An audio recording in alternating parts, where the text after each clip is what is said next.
Hi, my name is Bob Gallagher. I'm the mayor of the city of Bettendorf, Iowa. Today is Friday, October 8th, 2021. This is Fire Prevention Week, and to talk to us about Fire Prevention Week, we are in our fire chief's office, and this is Steve Knorrek, the fire chief for the city of Bettendorf. Welcome to the mayor's message. Thank you, Mayor.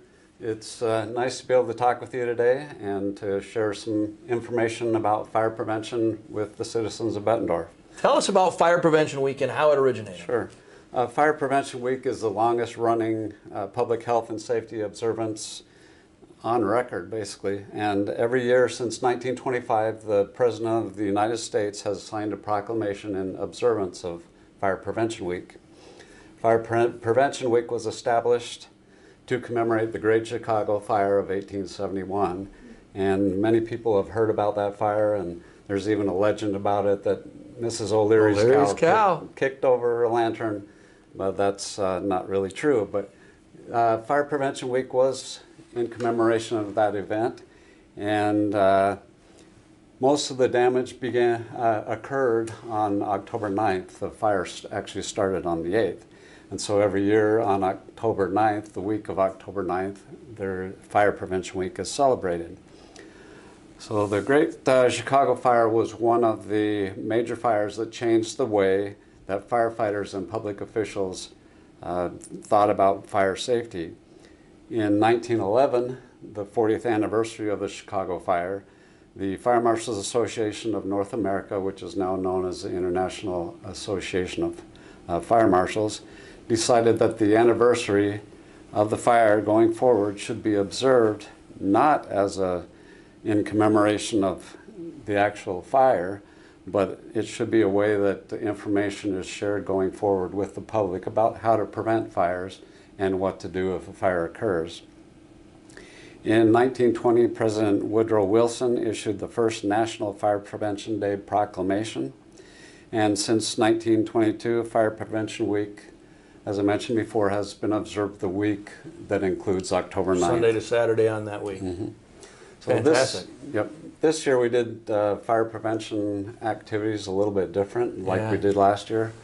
COVID caused some concerns for us, and since our personnel are called out to assist people that could have COVID and have COVID-like symptoms, we elected to do videos for the schools as well as other presentations for public education. But these videos have been well received, and they're being played in the schools. Yes. And so we'll attach the video and let you watch that video talking about fire safety and what the children and all of our school districts here in the city of Bettendorf are learning during Fire Prevention Week. So thank you very much for a little historical perspective of Fire Prevention Week and for your time today on the Mayor's Message. This is important stuff, so take a look and enjoy. Thanks for joining us.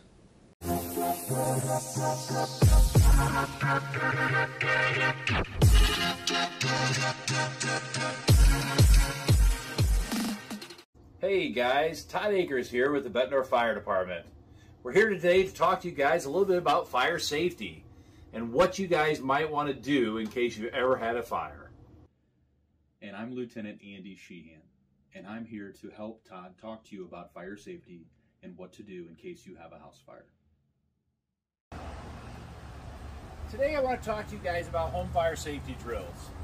Today you guys should be able to have 2 ways out of each room in your house. Once you guys get out of the house, you want to make sure that you guys have a meeting point.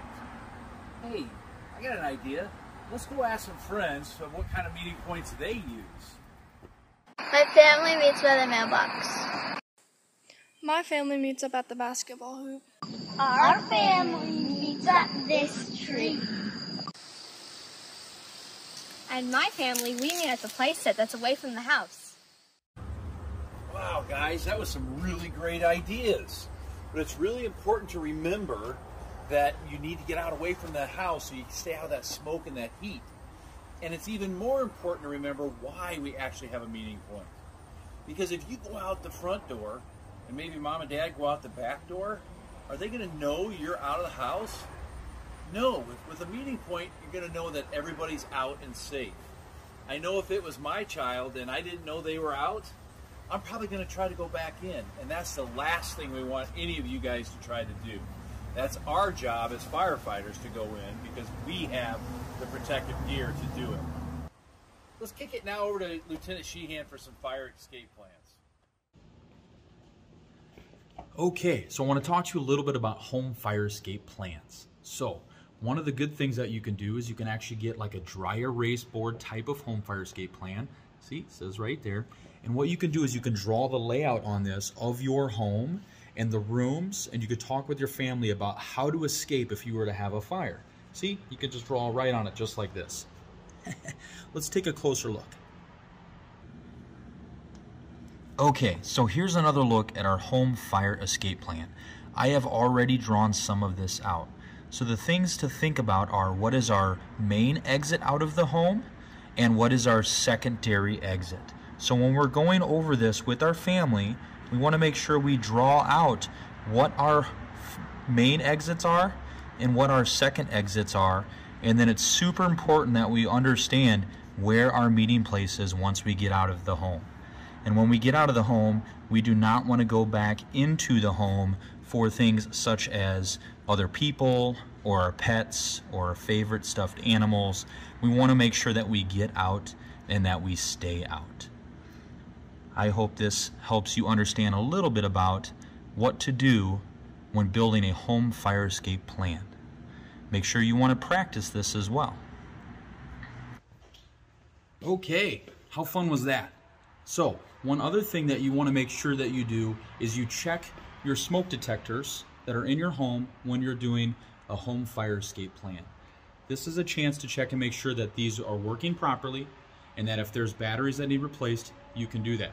Sometimes it's fun to actually test it and let your family run out of the home for practice when you're doing it. So, we'll test ours.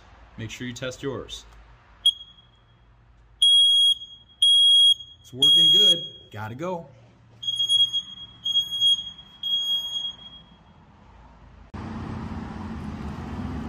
Hey Todd, what are you thinking about? You know, I'm sitting here thinking, do any of you guys out there know what to do if your clothes were to catch on fire? I think that's something that we should probably cover too. Well, that's a great idea, Todd. Let's go and ask some more friends on what maybe they have for an idea of what they would do if their clothes were to catch on fire. Stop, drop, and roll. Stop, drop, and roll. Stop, drop, and roll. Stop, drop, and roll. Stop!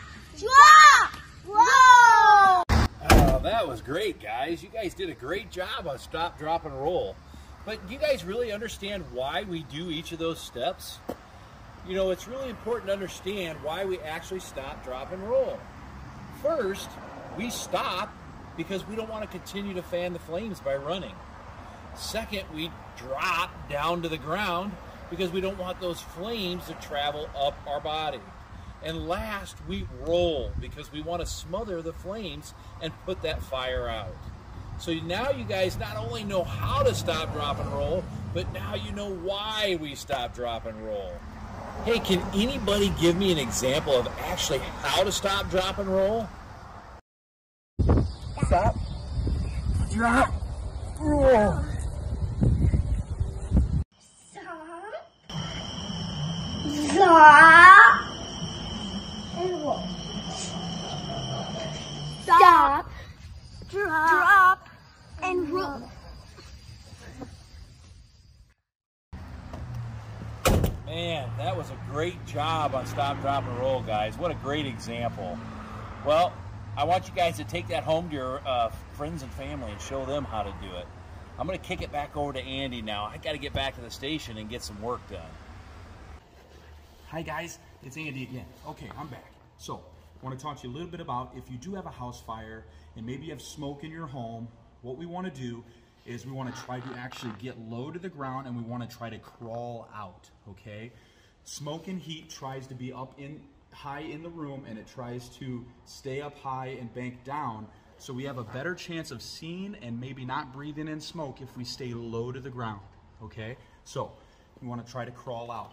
If we can't crawl out and there's too much smoke, we want to get into our room and we want to close the door and try to stop that smoke and heat from coming into our room, okay? And then go to a window, and when we get there, we are going to try to come and we're going to try to get you out, okay? Our job is to come and try to rescue you.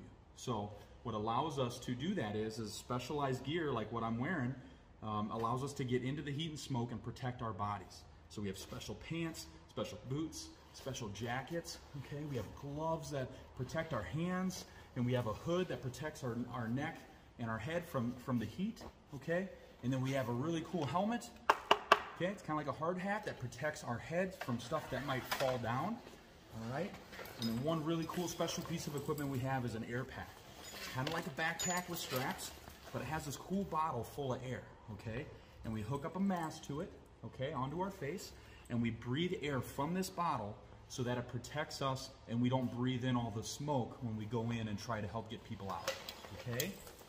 So, please don't hide. If you were in a house fire, please don't hide under your bed or in your closet.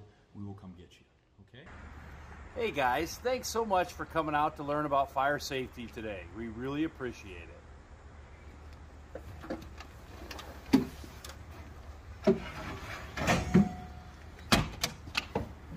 We hope that you learned something today that you can take home to your families.